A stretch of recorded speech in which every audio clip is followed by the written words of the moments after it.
Hi, everyone. I'm so excited to really do this interview.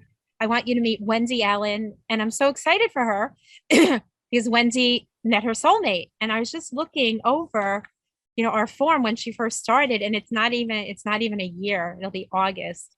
So Wendy is amazing. She's a professional. She's in sales. She's divorced. She is the most beautiful blonde daughters. Oh, They are beautiful. Wendy, how old are they? they're 25, 23, and 20. Oh my God. So many of the women that are here and watching have children about that age. So it's so exciting. So I want to thank you for joining us and really sharing your story of love and meeting Steve and what it's been like. So also Wendy lives in California, in Pasadena. All right, so Wendy, let's dive in. So before when we first came together, what were you noticing was happening in your love life? Like what were your challenges back then? Well, when we met, I had been divorced for about 3 years, 3.5 years, and then had just finished a relationship with the person that I was with right after I divorced from the husband. And he was having his own issues, and some of them were part of it was a good relationship, other parts were very bad, probably almost worse than the marriage itself. Yeah. So we had broken up, and I was just starting to figure out how to date. And you and I talked, and I saw your post on Facebook, and we talked, and you got me to thinking more about myself and why was I in this marriage for 25 years now? And then why did I go to this relationship that also wasn't so great? Uh, and just really needed the strength to move on and find somebody else and get on with my life. And so you and I spoke, and I started the program, and we spent quite a bit of time on the first part. And then after I graduated into the second part, it was we'll get into that later, I guess, but quick into meeting Steve. So. Yay. So the point is that it really can happen. It can happen fast. So in the first part of the program, what was your big aha? Because we all find ourselves in these patterns, married for 25 years, then we get into another relationship that's even worse. So clearly something's missing. So do you remember with it, you don't have to get into all the gory details about Yeah. No, I think it was more that and I think a lot of people told me this, my close friends, and my sister maybe, was like, this is good. You've never been alone. This is your first time ever being alone. I think I dated somebody on and off, really went from boyfriend to boyfriend from 16 on. And that's, use this time to get to know yourself a little bit better, and then realize that you are capable of standing on your own 2 feet, and your opinions matter. Your thoughts are good. If you have a strong brain and can figure out your own life. And I think that was the most important thing, was just getting confidence that way. right. And real confidence, because so often we're strong, successful women, right? Great in career, but not so much in love. And then we get into these patterns and we don't even know why. Like, why did I do that? And we fix that.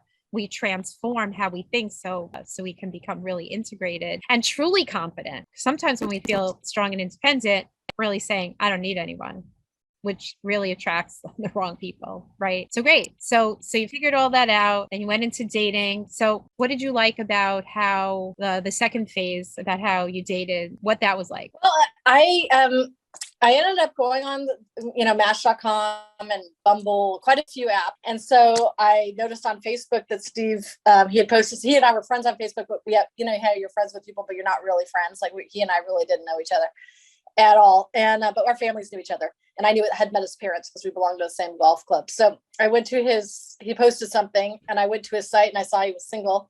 So I messaged him at like 7:15 in the morning and said, hi, Steve, I liked your post, and I went to your page and I noticed you're single. If you ever want to go out for dinner or get a drink or something, just let me know. I'm single too. And he wrote back within like an hour and a half. And it was so cute. I could show you that's the message, but it was like, oh, I'm free tonight, and I'm free tomorrow night, and then I'm going to New York. And then after that, I'm free next Wednesday, Thursday, Friday. And this is a picture of your first date, right? It was, that was our first day. That was December 4th of 2021. So just this last year. Right. We went to Nobu in Newport Beach. And I love this. So we drove from Ventura to Newport Beach, which is like over an hour and a half for dinner. And then we went to dinner, and then he drove an hour and a half back to Ventura. And then he was on a plane by 7 a.m. to New York for work. Wow, that's commitment. That is sweet. Yeah. So now, having been in a bad marriage and a bad relationship, being with Steve, how do you feel when you're with him? What is it like as opposed to the past? Well, we're just so connected. Like I think I mentioned, our families know each other. We're from the same high school. He's older. He's 7 years older, so we didn't go to high school at the same time. But we have a lot of mutual friends, and just coming and growing up in the same community with the same values and the same interests. It's like being home. I mean, he people do say you marry somebody like your father, and he's very much like my dad, but in a good way, not in a lecturing way, but in a just same interest, same type. We like the same music. We like this. We just have very much a shared history. So we were just talking about what it was like how you feel like sounds like you feel like best friends, like there's so much commonality, similar worldview. So how do you feel with him, like emotionally, compared to how you felt in previous relationships? Well, I definitely feel a lot more safe. I was kind of joking with them that we haven't had our first fight yet. It's been 5 months yesterday. Wow. And, I honestly don't even think what we would really ever fight about, where I was in a marriage where we fought constantly. He was constantly attacking me. And, Steve is just nothing but sweet and supportive and positive, and I feel way more like I'm in a partnership, like he and I are teammates versus against each other, which is so refreshing and nice. So he's somebody that I feel like I can depend on emotionally, and he's very even keel. He's not up and down. And yeah, that is so nice. All that. So that's key. Like in the old paradigm, we feel a certain way. We feel like we're being attacked. We don't feel safe. We don't feel connected. When we make these inner changes, then look what happens. Look how she had the confidence to reach out to him and just share, like unattached. You're single, I'm single. Why don't we go out? But most of us won't do that. Or if we do that, we're attracting people who are still like our ex-husbands or ex-boyfriends. So we need to change the whole paradigm. So how do your daughters like him? How do they feel about this? I think they're excited. They aren't like so much like, oh, let's get together constantly or anything, but they're happy to hear about him. They met him for the first time December 29th. So that's been quite a long time. So they've been with him a few times since. And, I don't get any negativity back or anything. I think they're a little bit like, I think my oldest is a little bit like, gosh, like you're rushing into this, but I don't know. I just sort of listen with one ear on that. But right. Other than that, I think they really like him. So, And so what kinds of things do you do together? Because I know what it was like before. So now that you have Steve, how do you spend time with him? What kinds of things do you do? What do we do?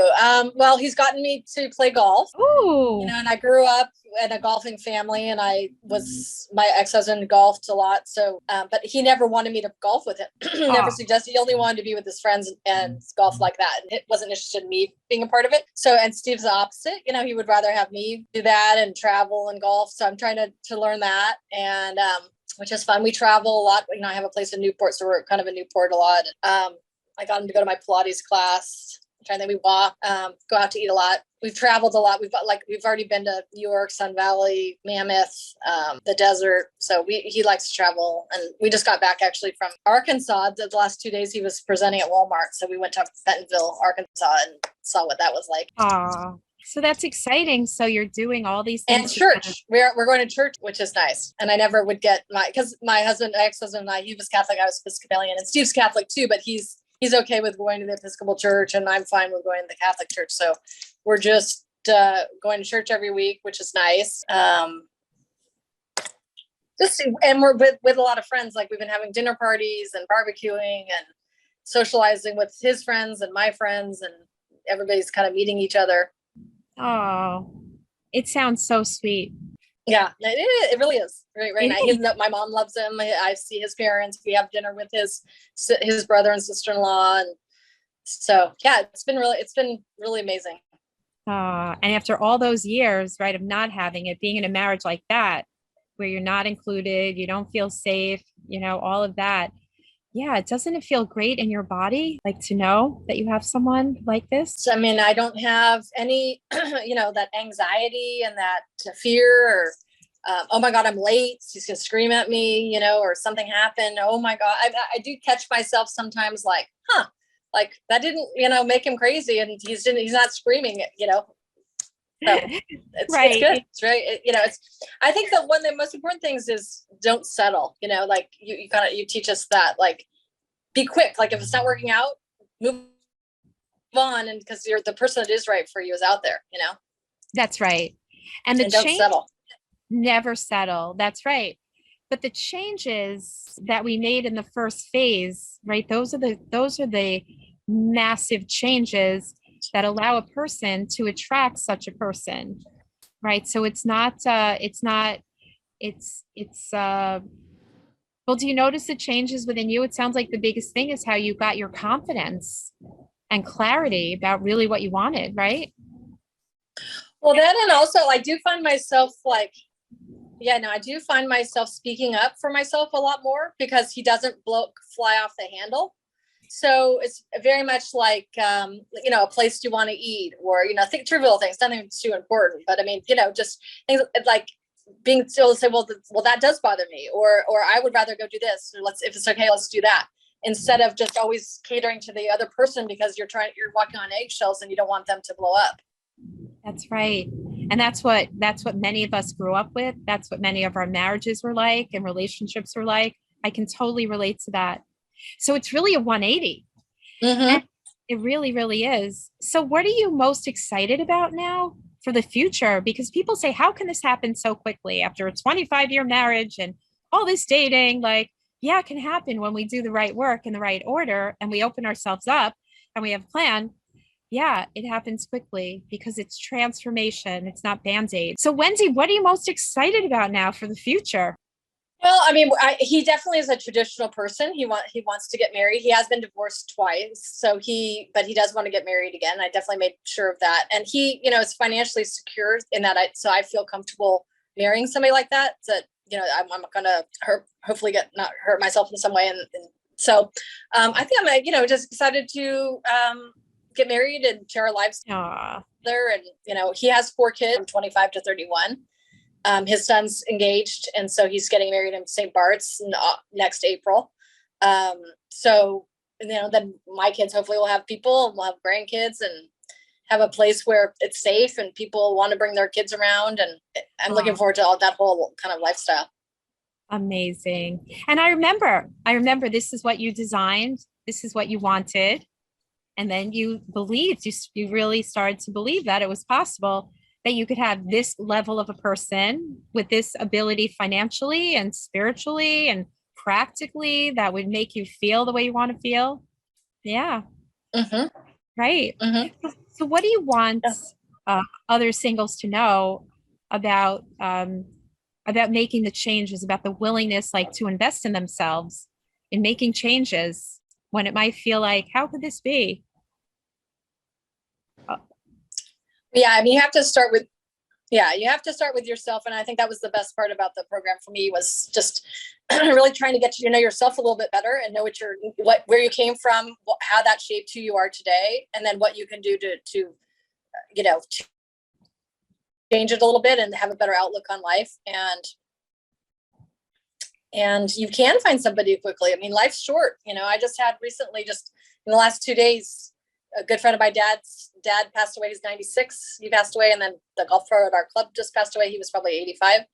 And, you know, it's life's short. We're only here for a short time. And Steve and I both have that same outlook. Like, I wrote him today because the person just passed away that we both knew. And it's like, we better make the most of it. You know, we have 25, 30 years, good years left. You know, no mess around. So I think the idea, and I was very skeptical at the beginning when you had to set the wedding date and all that. I was very skeptical on that because I think I was nervous coming off both the marriage and that other relationship that I would make a wrong pick again, you know. Right. But if you pick right, and, you know, we all know if we pick right, it's going to have a good outcome. That's right. And it's definitely doable. Those people are out there, and don't waste your time on anybody that's, I mean, not to bring up the news, but I mean, I very little listened to it, but I just listened to it a little bit on the way home. This Amber Heard and Johnny Depp. I mean, she's talking about their early days of their relationship and before they even got married, and the weirdness is like, why she stayed is just beyond me. But I mean, I can relate why she did, but we all know now going through this program that no. No. You know, future, because really, ultimately, if not, we don't even mean to repeat the past, but we just repeat the past, or we dodge red flags, or we say to people, this is what I'm looking for, but they're still like our ex-husbands or like our exes. So it really does take that shift. Yes. So, wow, Wendy, so excited for you. So excited. And it really can happen fast. It really can happen fast to make the changes. So I can't wait to I want to stay connected. I want to stay connected and see as it all unfolds, because it's not even a year. It's not even a year. Just 5 months today. Yeah. 5 months. Oh, so sweet. All right, Wendy, thank you so much for sharing with us. We really appreciate it, because you've inspired other women, because Wendy is just a lot of time. She's 53, right? Young, so much time. But people say to me, oh, I'm set in my ways. I don't know. There's no one out there. And, and it's just not the truth. And Wendy is living proof that it's not the truth, that you could have it the way you want it. Awesome. That's right. Awesome. Yeah. Great. All right, Wendy, thank you so much. Okay. Well, thank you. Talk to you soon.